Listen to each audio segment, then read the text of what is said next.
ایک بمانے تعبد جس کا ہم ذکر کر چکے ہیں التعبد، اور دوسرا ہے المتعبد بہ، المتعبد بہ۔ التعبد یعنی بندگی، عبادت کرنا، اور المتعبد بہ وہ عمل جس کے ذریعے آپ عبادت کرتے ہیں، جس عمل کو آپ عبادت کے طور پر کرتے ہیں، یعنی آپ کا عبادت گزار ہونا یہ بھی عبادت کے معنی میں آتا ہے، اور وہ عمل جو آپ عبادت کے طور پر کرتے ہیں یا بولتے ہیں وہ بھی عبادت کے معنی میں آتا ہے۔ تو یہاں تو دو ارکان، یہاں عبادت کے ارکان ہیں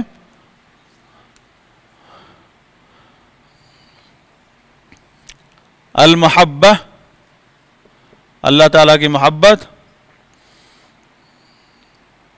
التعظیم،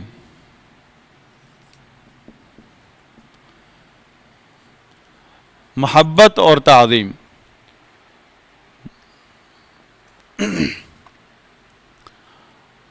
تو محبت اور تعظیم کے طور پر جب آپ کچھ کرتے ہیں اور کوئی کسی کام کو چھوڑتے ہیں حرام سمجھتے ہوئے، تو پھر آپ کا یہ کرنا اور چھوڑنا یہ اللہ کی بندگی کہلاتا ہے۔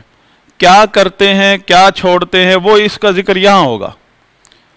آپ کا یہ نظریہ کہ میں جو کچھ بھی کر سکتا ہوں کروں گا، وہ شریعت کے احکامات کے دائرے میں رہ کر کروں گا، میرے لیے جو جائز ہوگا وہ کروں گا، یا جو میرے لیے ثواب کا سبب ہوگا شریعت میں وہ میں عبادت کے طور پہ کروں گا، یا جو مجھ پہ فرض ہے وہ میں کروں گا، جو حرام ہے وہ میں نہیں کر سکتا، اس کا کرنا گناہ ہے۔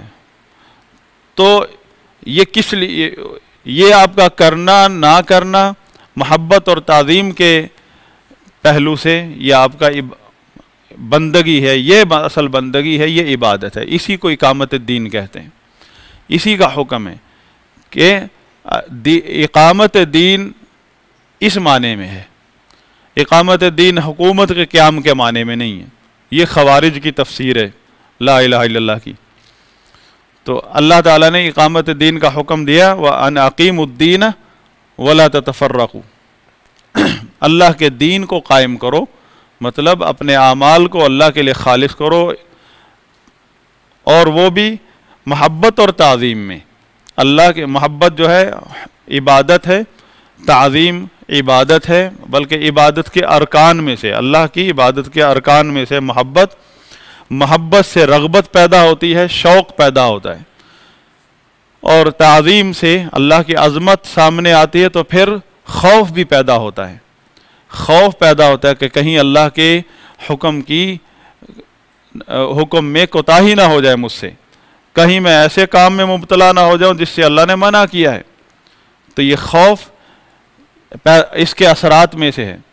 محبت سے پھر آپ کے اندر شوق پیدا ہوتا ہے، اور اللہ کے وعدوں پر آپ کا اطمینان نصیب ہوتا ہے، آپ کو امید لگتی ہے کہ اللہ تعالیٰ مجھے اجر و ثواب سے نوازیں گے، جو عمل بھی کریں گے آپ اس کے اوپر آپ کی کیا امید ہوگی کہ اللہ تعالیٰ قبول کرے، قبولیت کے جذبے سے آپ عمل کریں گے نا، پھر یہی وہ امید ہے جو کہ عبادت کے ارکان میں سے ہے، رجا، اور اس پر پھر اس پوری بندگی کا بدلہ اللہ تعالیٰ نے جنت رکھا ہے، جنت کی امید لگے گی پھر اس محبت کے نتیجے میں۔ محبت کے نتیجے میں آپ کے اندر رغبت پیدا ہوگی کہ آپ اللہ کی اطاعت کریں، ہر اس عمل کو آپ چاہیں گے جس سے اللہ تعالیٰ کا تقرب نصیب ہوتا ہے، وہ ہے فرائض۔ اللہ کے نبی صلی اللہ علیہ وسلم نے فرمایا، حدیث قدسی میں ہے کہ سب سے زیادہ قریب کرنے والا عمل وہ عمل جس کے ذریعے بندہ میرے قریب ہوتا ہے وہ ہے فرائض۔ پھر نوافل پڑھتا رہتا آدمی، نوافل پڑھتا رہتا حتیٰ کہ اتنا قریب ہو جاتا ہے کہ وہ اللہ کا ولی بن جاتا ہے، جو اس سے دشمنی لگائے اللہ کا اس کے ساتھ اعلان جنگ ہے۔ فرائض کے علاوہ ساری عبادتیں پھر نوافل ہیں، چاہے وہ سنت موقدہ کا درجہ رکھتی ہیں۔ نوافل مطلب فرائض کے علاوہ جو اضافی عبادتیں ہیں۔ تو سب سے پہلے پھر بندے کے اندر فرائض کی ادائیگی کا شوق پیدا ہوتا ہے محبت کی وجہ سے، اور ان فرائض پر جو اللہ تعالیٰ نے وعدہ دیا ہے، سب سے بڑا وعدہ اللہ کا کہ اللہ قبول کرے گا اعمال کو۔ اللہ کی بارگاہ میں میرا کوئی معمولی سا عمل بھی قبول ہو جائے، یہ بہت بڑا انعام ہے۔ سیدنا ابن عمر رضی اللہ عنہما کیا فرماتے ہیں کہ مجھے اگر معلوم ہو جائے کہ میری یہ 2 رکعت قبول ہو چکی ہیں تو میں اسی وقت موت کی تمنا کروں گا ان 2 رکعت کے اوپر، بس مجھے اس سے بڑا کچھ زیادہ کچھ نہیں چاہیے، کیونکہ انما یتقبل اللہ من المتقین۔ تو یہ علامہ، اگر آپ کا ایک عمل بھی قبول ہو جائے اللہ کی بارگاہ میں، اس کا مطلب آپ اللہ کی بارگاہ میں متقین میں شمار ہو چکے ہیں۔ تو یہ سارا جو ہے یہ شوق کہاں سے آتا ہے؟ یہ عبادت کے ارکان ہیں، محبت۔ یہ چیزیں اگر دل میں نہیں ہیں تو ہم لاکھ نفلوں کی اور فرائض کی گنتی پوری کرتے رہیں، یہ نتیجہ نہیں پا سکتے۔ اسی سے پھر وہ امید پیدا ہوتی ہے، رجا، امید، یہیں سے الرجا پیدا ہوتی ہے، اللہ سے امید لگاتا ہے بندہ کہ میں جو بھی عمل کر رہا ہوں اللہ قبول فرمائے گا۔ قبولیت کی امید سے بندہ شوق سے عمل کرتا ہے، اور قبولیت جب ہو جائے تو پھر اس کے اوپر اجر و ثواب ہے۔ اجر و ثواب میں لوگ مختلف ہوتے ہیں، قبولیت کا شرف سب کو نصیب ہو جاتا ہے، ایک ہی صف میں نماز پڑھ رہے ہیں، ایک ہی وقت کی نماز ہے، ایک ہی مسجد ہے، ایک امام کے پیچھے، لیکن نماز سب کی قبول ہو گئی، لیکن اجر و ثواب میں مختلف ہیں، کسی کو آدھا ثواب ملا، کسی کو 10واں حصہ ملا، کسی کو 20واں، اور کچھ لوگ بیچ میں ایسے بھی ہوتے ہیں جن کے منہ پر نماز کو پرانے کپڑے کی طرح پھینک کے مار دیا جاتا ہے، قبولیت ان کی بھی ہو گئی، نماز ظاہر میں قبول ان کی بھی ہو گئی۔ تو قبولیت کا پہلو بھی 2 قسم کا ہے، ایک ہے کہ آپ کے عمل ادا ہو گیا ہے، فرض ادا ہو گیا ہے، یہ بھی قبولیت کا ایک پہلو ہے۔ ادائیگی کے بعد اجر و ثواب مل گیا، یہ دوسرا پہلو ہے قبولیت کا۔ بہت سارے لوگوں کا پہلا پہلو پورا ہو جاتا ہے کہ عمل ادا ہو گیا، کہ اب فتویٰ نہیں دے سکتا کوئی مفتی کہ آپ کا یہ عمل باطل ہے، دوبارہ کرنا ہوگا۔ یہ قبولیت کا ایک پہلو ہے، اس میں بہت سارے لوگ کامیاب ہو جاتے ہیں۔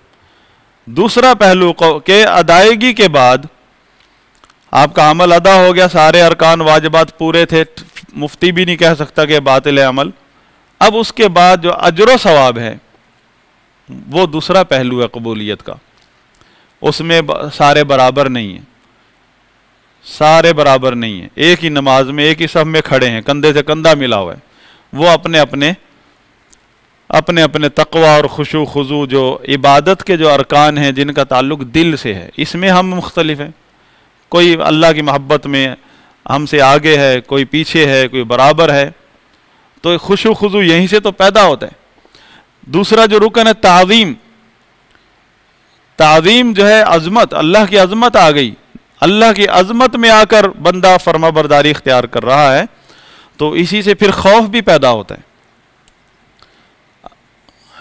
جو کہ دل کا عمل ہے۔ خوف بھی عبادت ہے، رجا یہ بھی دل کا عمل ہے اور یہ عبادت کے ارکان میں سے ہے، اور خوف یہ بھی دل کا عمل ہے اور یہ عبادت کے ارکان میں سے ہے۔ اس میں آدمی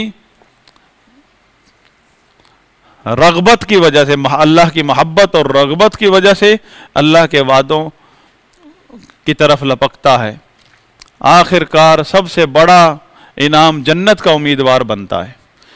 خوف، پھر یہاں بندے کے اندر جو خوف عبادت پیدا ہوتا ہے وہ بھی عبادت کے ارکان میں سے ہے، نفل نہیں ہے۔ یہ حرام کام جب چھوڑتا ہے بندہ تو یہی وہ رکن ہے عبادت کا، جو خوف میں آ کر اللہ کی عظمت اتنی ہے اس کے دل میں کہ اس کی نافرمانی سے ڈرتا ہے، خالی اس بات کا خوف ہے اس کے اندر کہ وہ عظیم ذات کہیں مجھ سے ناراض نہ ہو جائے، اس کی ناراضگی کا خوف بڑا کھاتا ہے، اور اس کی پکڑ، اس کا عذاب وہ تو اس سے بھی بڑھ کر ہے۔ تو اسی لیے صحابہ کرام، تابعین، ان کی اگر ہم سیرت دیکھیں تو ان کے رنگ اڑے ہوئے ہیں، خوف کی وجہ سے. اور ایمان جو ہے نا، ایمان خوف اور رجا کے درمیان ہے کہ یہ دو پر ہیں، دونوں طرف پلڑا توازن برقرار رہنا چاہیے، رجا کا بھی اور خوف کا بھی. اگر تھوڑا سا اس طرف جھک گیا، رجا امید زیادہ لگ گئی اللہ سے اور خوف کم ہو گیا، تو یہ مرجیوں کا راستہ ہے، گمراہ راستہ ہے. اگر خوف کا پلڑا بھاری ہو گیا، امید رجا کا پلڑا کم وزن ہو گیا، تو یہ خوارج کا راستہ ہے. خوارج نے جو کفر کے فتوے لگائے ہیں اور لوگوں کے گلے کاٹے ہیں، وہ ان کا خوف شدت پکڑ چکا ہے، کو ڈرتے ہیں. کتنے لوگ ہمیں اپنے نمازیوں میں سے ملتے ہیں، اتنے خوف زدہ ہوتے ہیں کہ محلے میں جو گناہ گار لوگوں کو دیکھ کر خوف زدہ یہ ہو رہے ہیں کہ ہم سے اللہ پوچھے گا ان کا ہاتھ کیوں نہیں کاٹا گیا. اس حد تک خوف. پھر کیا ہوتا ہے، یہ خوف ان کو گمراہی کی طرف لے جاتا ہے، جو یعنی توازن کھو چکا ہے خوف. اور رجا اللہ کے وعدوں کی امید، اللہ کے وعدے، اور یہاں وعید ہے، وعید اللہ نے سنائی تو اس سے خوف پیدا ہوتا ہے. اللہ کے وعدے ہیں، ہر عمل پر اللہ کا وعدہ ہے قبولیت کا، تو اس سے امید ہوتی ہے. تو دونوں برابر ہونے چاہیے. تو اہل سنت کا مسلک الرجا اور خوف کے بیچ میں ہے، یہی ایمان ہے. تو یہ چیزیں، یہ سارے دل کے اعمال ہیں، اندر ہے. اندر جب توازن ٹوٹتا ہے اندر دل کے اعمال کا، باہر سے وہ گمراہ ہو جاتا ہے بندہ. اندر جب توازن صحیح ہوتا ہے ان چیزوں کا، تو باہر آدمی اللہ کا ولی ہوتا ہے، سنی ہوتا ہے، صحیح سنی. سنی کا مطلب معتدل، صحیح، عین وہ اسلام جو رسول اللہ صلی اللہ علیہ وسلم پر نازل ہوا ہے، اس اسلام کے مطابق عمل کرنے والا شخص، اس اسلام کو اپنا مسلک سمجھنے والا شخص. جو ہی نظریے میں، مسلک میں لوگوں کے افکار آ جائیں گے، شخصیات کے افکار آئیں گے، فوراً آدمی جو ہے حق سے ہٹ جائے گا، افراد تفرید کا شکار ہو جائے گا. منہج اہل سنت ہی فقط ایک ایسا مسلک ہے کہ جس میں شخصیات کی تجاویز یا ان کی آراء کا کوئی دخل نہیں ہے، جبکہ یہ منہج اتباع ہے. اس میں صحابہ، تابعین، ائمہ کی اتباع لازم ہے. شخصیات ہیں لیکن شخصیت پرستی کی جڑ اکھاڑ دی ہے اس مسلک نے، منہج اہل سنت نے، کہ سنت سے مراد وہ طریقہ جس پر رسول اللہ صلی اللہ علیہ وسلم اور صحابہ ہیں. تو اہل سنت وہ لوگ جو اس طریقے پر چلتے ہیں، اس اسلام پر چلتے ہیں، اس اسلام کو اپنا مسلک سمجھتے ہیں جو رسول اللہ صلی اللہ علیہ وسلم اور صحابہ کے منہج میں تھا. پھر ہم آتے ہیں اعمال کی طرف. یہاں نظریہ ہے، عقیدہ ہے، جس عقیدے کی وجہ سے آپ کے اعمال صادر ہوتے ہیں. تو یہاں اس عقیدے میں توازن اور استقامت بہت ضروری ہے.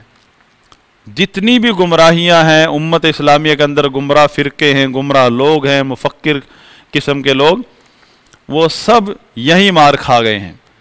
یہی ان کے ہاں ڈیفیکٹ ہے، عبادت کے کنسپٹ میں ڈیفیکٹ ہے. تو ان کے اعمال میں ظاہری زندگی ہے جو، پھر وہ خطرناک قسم کی زندگی ظاہر ہوتی ہے، گمراہیوں کا شکار ہوتی ہے.